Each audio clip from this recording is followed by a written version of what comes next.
أعوذ بالله من الشيطان الرجيم.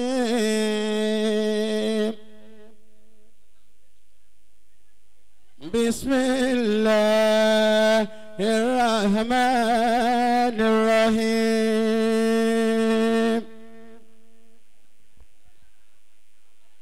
إن الذين آمنوا وهاجروا وجاهدوا في سبيل الله إن الذين آمنوا والذين هاجروا في سبيل الله والذين هاجروا وجاهدوا في سبيل الله أولئك يرجون رحمة الله أولئك يرجون رحمة الله والله غفور رحيم. بسم الله الرحمن الرحيم. إن الذين آمنوا وهاجروا وجاهدوا بأموالهم وأنفسهم في سبيل الله والذين ونصروا أولئك بعضهم أولياء وبعض والذين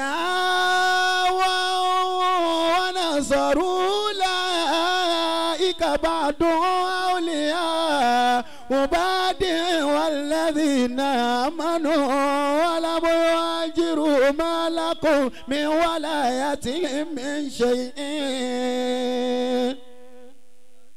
ما لكم من ولايتهم من شيء حتى يهاجروا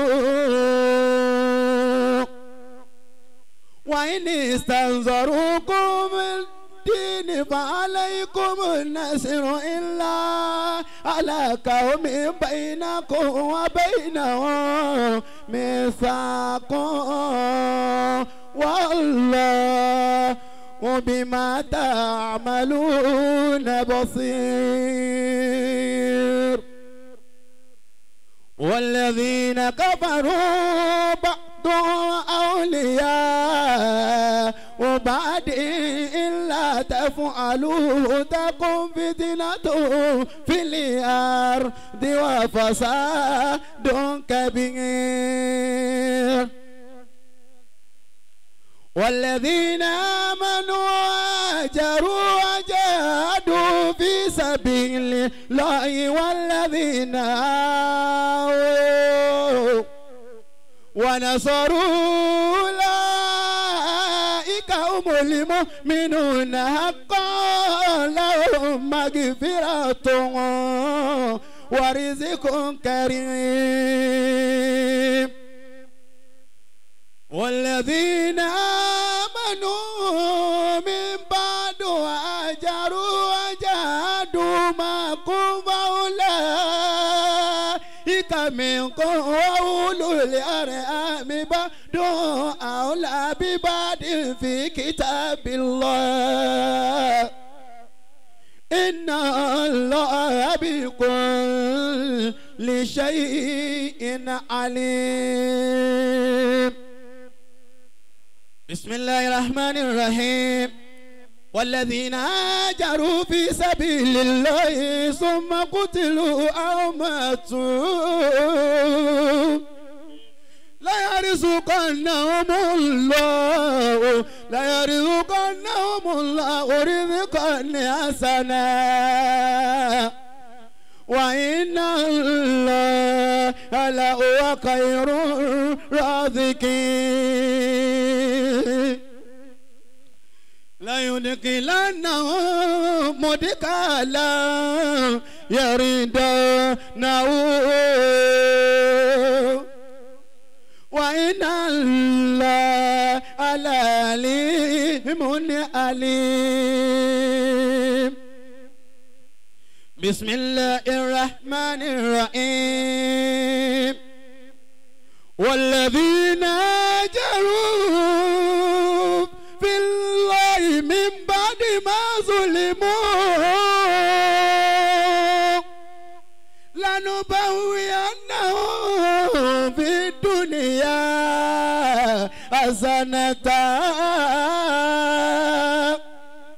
ولأجر الآخرة أكبر لو كانوا يعلمون. بسم الله الرحمن الرحيم. ثم إن ربك للذين جروا من بعد ما فتنوا ثم جاهدوا وصبروا إن ربك من بعدها لغفور رحيم. صدق الله العظيم. gbọ́dọ̀ tóbi dáadáa udiwuda Al-Bagawi gbogbo ẹni tó gbádùn àfáà náà kó bá ń sọ pé Allahu Akbar. Allahu Akbar. Ọlọ́run má jẹ́ ayé yín ó dàrú. Àmín. Má jẹ́ kóhùn yín ó fọ́. Àmín. ń dá fún bàbá wa Al-Bagawi ń sì ń dá fẹ́yìn náà àìní dààmú Ọlọ́run má jẹ́ ó ṣẹlẹ̀. Àmín. A tún ti gbádùn yín lọ́dún yìí bá a ti gbádùn yín lẹ́sìn ó yẹ wá àdúrà tó bá tún dẹ̀ mí Ọlọ́run jẹ́ a tún gbádùn yín. Amina. Wa iza ra'aita samma ra'aita na'iman wa mulkan kabira wala hawla wala quwwata illa billahi al-aliyyil azim. Gbogbo olóríire tí ń bẹ ń bí bá ń sọ pé náà.